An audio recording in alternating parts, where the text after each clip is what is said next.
여러분 안녕하십니까? 뉴스라이브 문을 엽니다.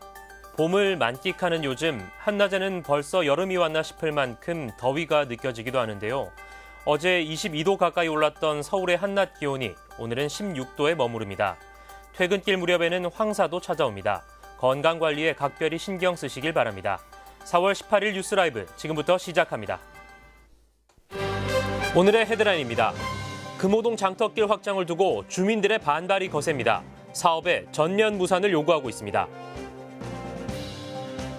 강동구 가래 여울마을이 노후된 주거 환경과 많은 빈집들로 화재를 우려하는 목소리가 제기되고 있습니다. 강남구 세곡천의 생태공원 조성을 앞두고 시민토론회가 마련됐습니다. 전문가들은 민관 협치를 강조했습니다. 재개발이 해제된 성북구 장위 11구역에서 미니 재개발로 불리는 가로주택 정비 사업이 추진되고 있습니다.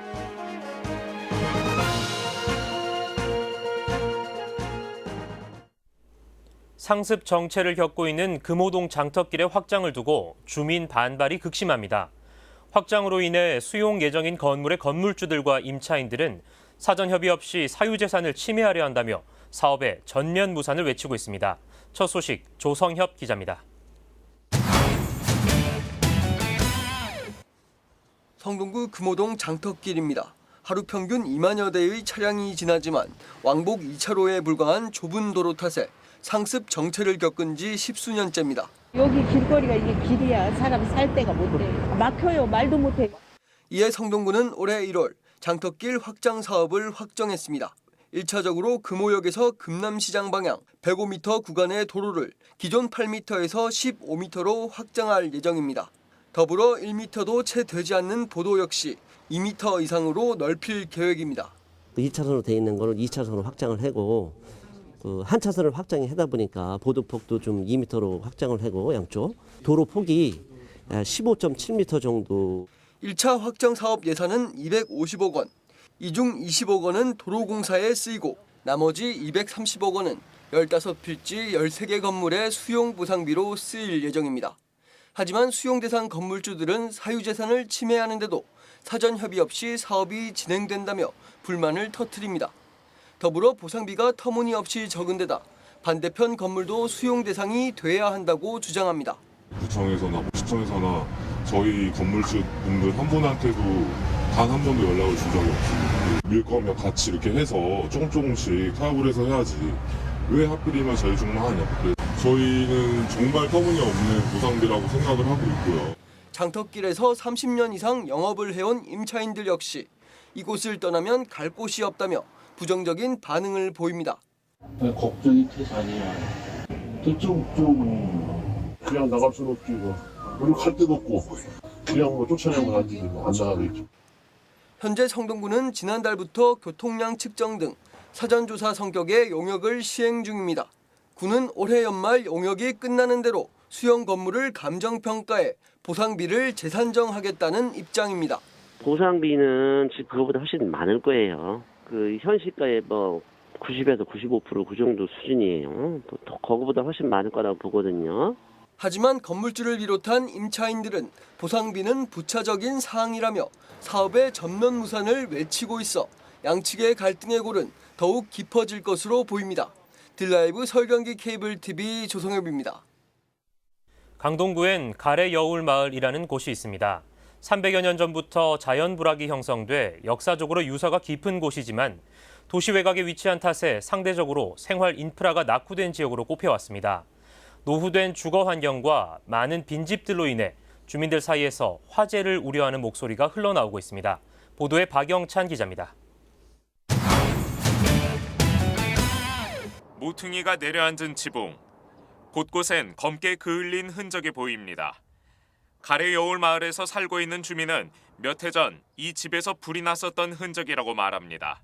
이거는 행날새고 그걸로 안채가 있었다. 안채에서 불났지.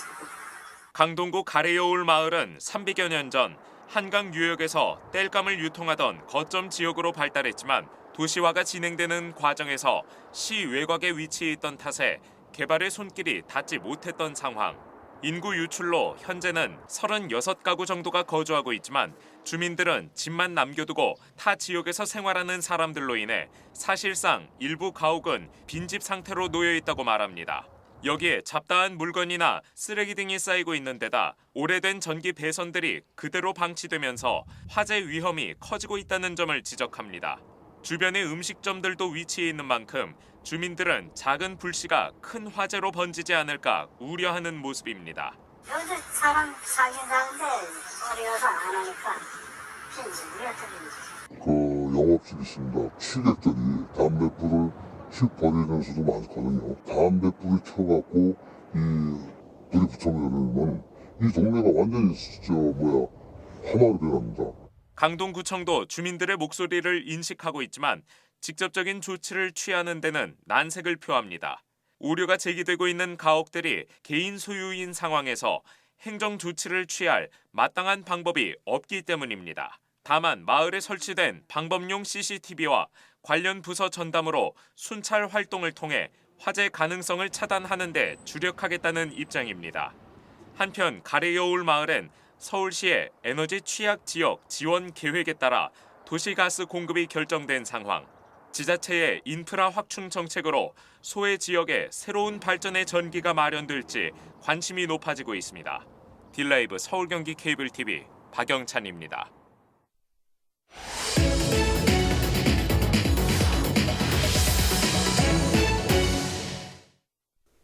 현재 임시회 중인 서울시의회가 어제 시정질문을 진행했습니다. 특히 이날 강남구 압구정 지구단위 계획 추진 상황과 관련된 이야기가 눈길을 끌었는데요. 자세한 이야기 취재기자 연결됐습니다. 박영찬 기자. 네, 보도국입니다. 네, 박 기자, 먼저 압구정 지구단위 계획이 무엇인지 짚어주시죠. 네, 간단히 말하면 압구정 현대아파트 재건축과 관련된 것이라 이해하시면 됩니다. 원래 단지별로 재건축이 추진돼 왔는데 2016년 서울시가 24개 단지를 6개 사업 단위로 구분하고 통합 개발을 위해서 지구단위 계획으로 전환해 추진하고 있는 겁니다. 그런데 그 이후 지금까지 지구단위 계획이 결정되지 않은 것을 두고 의회에서 시정질문이 진행된 겁니다. 네, 이 질문에 나선 시의원은 이 서울시의 조속한 결정을 촉구했을 것 같은데 어땠습니까? 네, 그렇습니다. 지구단위 계획으로 전환되기 전에 이미 2011년부터 압구정 지역은 전략 정비구역으로 지정돼 재건축이 추진 중이었습니다. 질의에 나선 성중기 의원은 아파트가 지어진 지 43년이 지나서 노후화로 인한 주민들의 불편이 심각하다는 점을 들어 집행부를 압박했습니다. 그럼에도 서울시 도시건축공동위원회가 2017년 계획안 심의를 3차례 보류하고 이후 최근까지 위원회에 상정조차 하지 않고 있다며 목소리를 높였습니다. 네, 그렇다면 서울시는 현재 어떤 입장입니까? 네, 박원순 시장은 답변에서 의도적으로 지구단위 계획 결정을 지연시키는 것이 아니라고 운을 띄었습니다. 네. 사업 규모가 크고 서울의 얼굴을 바꿀 수 있는 중요한 프로젝트이기 때문에 일방적으로 서둘러 진행할 수 없다고 밝힌 것인데요.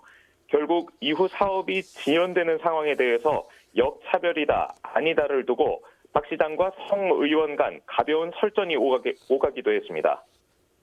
정부가 또 서울시가 얼마나 집중해서 강남을 개발하는데 총력을 다했습니까? 그래서 그게 아직도 기울어진 운동장으로 아니 시장님 아니고 뭐가 기울어져 있는 운동장으로 남아 있는 게 사실입니까? 여러 가지 그럼 한번 예를 들어 보십시오. 어떤 면에서 강남이 기울어져 있습니까? 세금을 거두는 세금을 걷어서 강남이 세금 걷어서 강남이 씁니까? 서울시하고 나눠 쓰고 있지 않습니까 지금? 그렇긴 하지만 여전히 재정 격차는 있죠. 그런 객관적 지표가 있는데 재정 격차가 있는 게 강남 구민 책임입니까? 그게? 언제 책임이 있다고 말씀드렸나요? 그걸 제 뒷얘기를 한번 들어보십시오. 네. 한편 이날 성중기 의원은 KTX 연장 노선 취소로 논란이 되고 있는 영동대로 지하 공간 복합 개발에 대한 서울시의 입장을 물었고 박 시장은 관련 결정은 전적으로 국토부의 권한이라면서도 서울시는 이 같은 논란으로 인해 사업이 지연되는 일이 없도록 노력하겠다고 밝혔습니다. 지금까지 보도국이었습니다. 네, 박영찬 기자 잘 들었습니다. 네, 지금까지 서울시 의회 시정질문에서 나온 압구정 지구단위 계획과 관련된 소식 살펴봤습니다.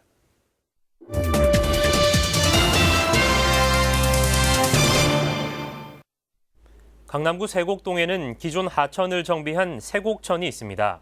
현재 생태계 복원과 주민 휴식 공간으로 만들기 위한 생태공원 조성이 추진되고 있는데요.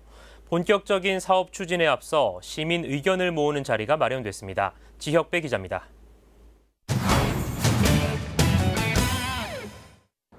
서초구 내곡동에서 시작돼 강남구 세곡동을 거쳐 탄천으로 이어지는 세곡천입니다. 현재 강남구청에선 도심 하천인 세곡천의 생태 보존과 시민들의 문화와 휴식 공간으로 만들기 위한 사업을 추진하고 있습니다. 산책로와 하천 경관 정비, 문화공연 시설물을 새롭게 만드는 게 핵심입니다. 본격적인 사업 추진에 앞서 세곡동 주민들로 구성된 세곡천 사랑에선 각계 전문가들의 의견을 모으기 위한 시민 토론회를 마련했습니다. 전문가들은 하천의 경관보다는 본래 생태적 기능을 고려해야 한다며 시간이 걸리더라도 주민 의견을 반영한 민관 협치가 필요하다고 입을 모읍니다. 하천 관련 기업하는 사람들 막무가내로 막 심습니다. 전혀 하천에 관계없는 것들, 잘 사는 것들을 심어요. 그런데 그 토착 식물을 어떻게 심을 것인가에 대한, 살려낼 것인가에 대한 고민들이. 그 지역 주민의 협조는 자발적인 참여를 가능하게 합니다. 주민들의 자발적인 참여는 지속 가능한 모니터링도 가능하게 하고요. 세곡천은 탄천의 물을 끌어올려 수량을 유지하고 있는 상황. 무엇보다 상류에서 유입되는 생활하수 같은 오염원에 대한 대책을 마련하는 게 필요하다는 의견이 제시됐습니다. 서초구 치수과하고 지금 만났습니다. 그래서 만나가지고 지금 양재천하고 마찬가지로 여기 세곡천도 이 지적 오염 관리라든지 그다음에 이제 수질 환경 이런 부분에 대해서 다 같이 공유를 좀 하자. 지난해 11월부터 더 좋은 세곡천 만들기 기본계획 마련을 위한 용역을 벌이고 있는 강남구는 시민 토론회에서 나온 의견을 하천 개선 사업에 반영할 계획입니다. 딜라이브 서울 경기 케이블 TV 지역배입니다. 재개발이 해제되면 집주인이 스스로 집을 고쳐 써야 하는데요. 성북구 장위뉴타운 11구역의 경우 재개발이 해제됐지만 집을 새로 짓고 싶어도 지을 수 없는 사정이 있습니다. 이혜진 기자가 현장에 다녀왔습니다. 성북구 장위시장 인근의 주택가, 소위 돌집이라 불리는 노된 주택이 즐비합니다. 1950년대 지어진 집들은 오랜 세월을 증명하듯 허름한 모습 그대로입니다. 간간히 집을 고쳐가며 살아오던 주민들은 불편함을 호소합니다. 이게 옛날 자유당 말 때, 그러니까 한 70년이 거의 넘었을 거예요 아마. 튼튼해서 살았는데 이제 푸석푸석해요. 그 전드리면요 도배지도 안 붙고 아주 그냥 너무너무 손대면 막 말할 수가 없어요. 한때 이곳은 재개발이 추진됐지만 주민 반대로 취소됐습니다. 때문에 이젠 각자 집을 새로 짓거나 고쳐 써야 하는 것. 하지만 일부 구역에선 이마저도 쉽지 않습니다. 집주인이 다른 서너 가구가 하나의 지붕을 쓰고 있는 구조기 때문입니다. 보시다시피 두 집의 지붕이 맞닿아 있고 이 외벽도 맞닿아 있습니다. 때문에 한 집을 독자적으로 헐고 고치기란 쉽지 않은 상황입니다. 상황이 이렇자 현재 이곳은 미니 재개발이라 불리는 가로주택 정비 사업이 추진되고 있습니다. 사업 부지 면적이 10,000제곱미터 미만이고 사면에 폭 6m 이상의 도로를 확보할 경우 가로주택 정비 사업이 가능합니다. 재개발 사업에 비해 사업 추진 속도가 빠른 데다 장위 11구역의 경우 최고 15층까지 아파트를 지을 수 있어 사업성이 좋다는 평가를 받고 있습니다. 그 분양을 받고 조합원들이 환급금이 발생하는, 그러니까 추가 분담금 없이 주택을 입주할 수 있는 이런 여건이 형성되어 있는 지역으로 분석이 됐고요. 특히 이제 이 지역은 여세권과 가까운 지역이고 전통시장, 그다음에 주변의 상권, 그다음에 주변의 대규모 아파트가 지금 건축되고 있는 여건에 비해서 분양가도 상당히 높게 책정되어 있어 그냥 이 실제로 사업 여건은 양호한 편으로 분석이 되어 있습니다. 네. 사업을 추진하기 위해선 주민 80%의 동의를 받아야 합니다. 이미 한 차례 주민 반대로 재개발이 해제된 바 있는 장위 11구역. 가로주택 정비 사업이 새로운 대안이 될 수 있을지 관심이 모아지고 있습니다. 딜라이브 서울 경기 케이블 TV 이혜진입니다. 송파구의 풍납동 토성 지역 일대가 2019년 서울형 도시재생 사업 후보지로 선정됐습니다. 사적지 지정 이후 지역 슬럼화를 겪고 있는 풍납동에 변화의 바람이 불지 관심이 쏠리고 있습니다. 보도에 태윤형 기자입니다. 한성백제 왕궁터로 추정되며 사적지로 지정된 풍납동 일대입니다. 보상 후 주민이 떠나간 자리는 듬성듬성 공터로 변했고 철제 울타리로 둘러싸인 채 잡초만 자라고 있습니다.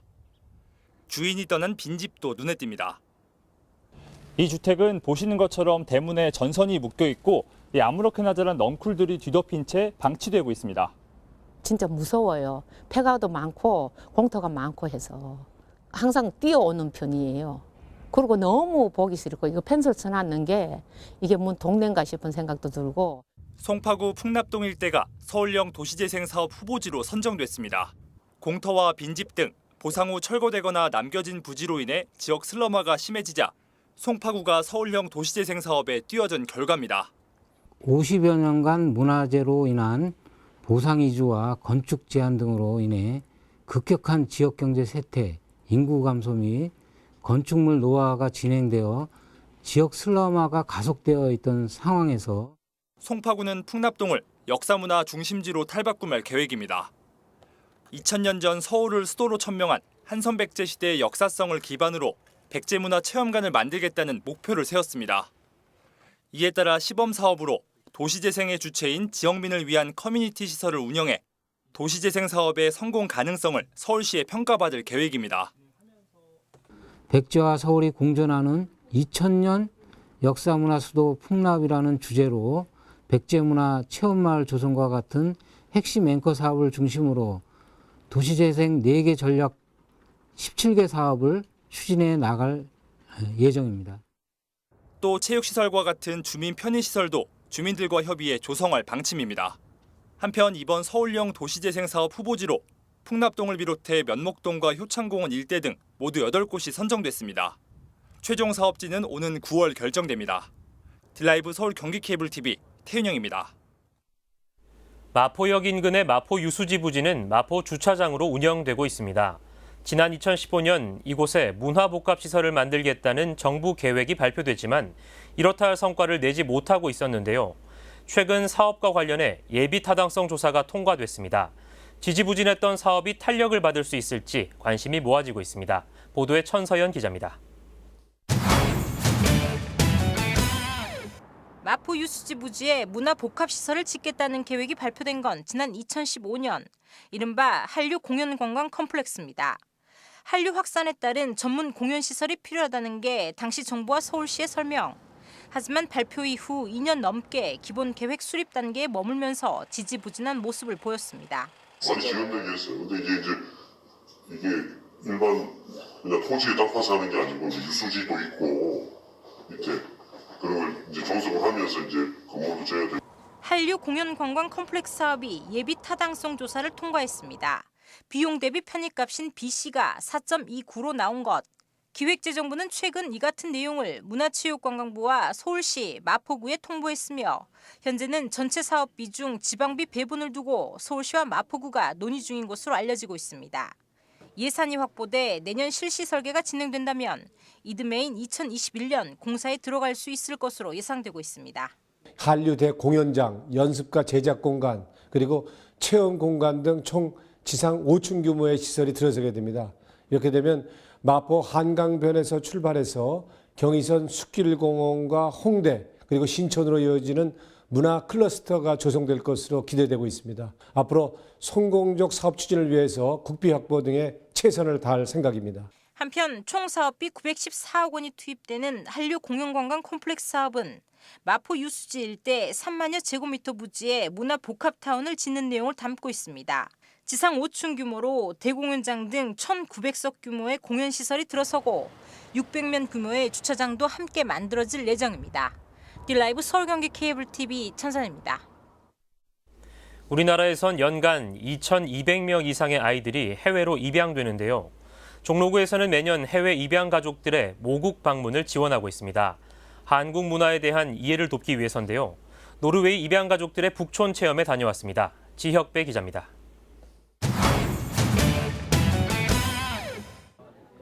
한옥집 방에 모인 외국인들. 중간중간 까만 머리의 청년들이 함께 앉았습니다. 노르웨이에 입양된 아이들이 부모와 함께 모국인 한국을 찾은 겁니다.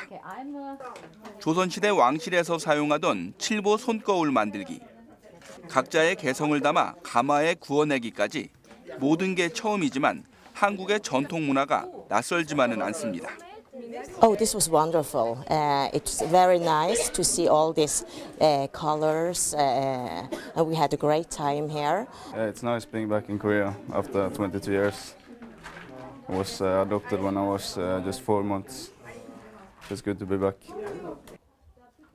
전통 양식의 집들이 있는 북촌 한옥마을 골목길도 둘러봅니다.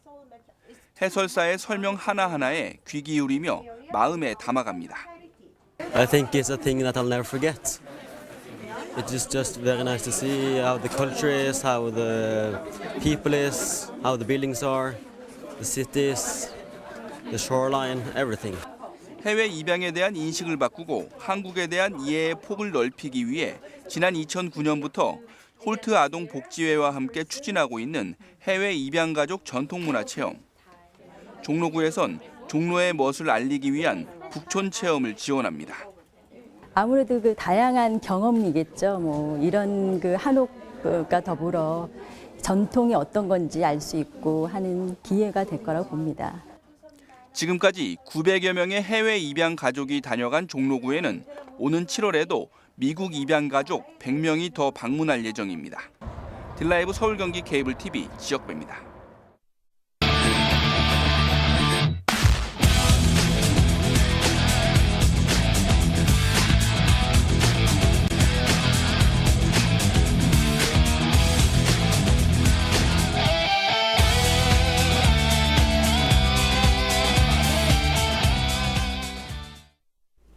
서울시청 인근의 일제강점기 총독부 최신국 건물터가 82년 만에 시민품으로 돌아옵니다.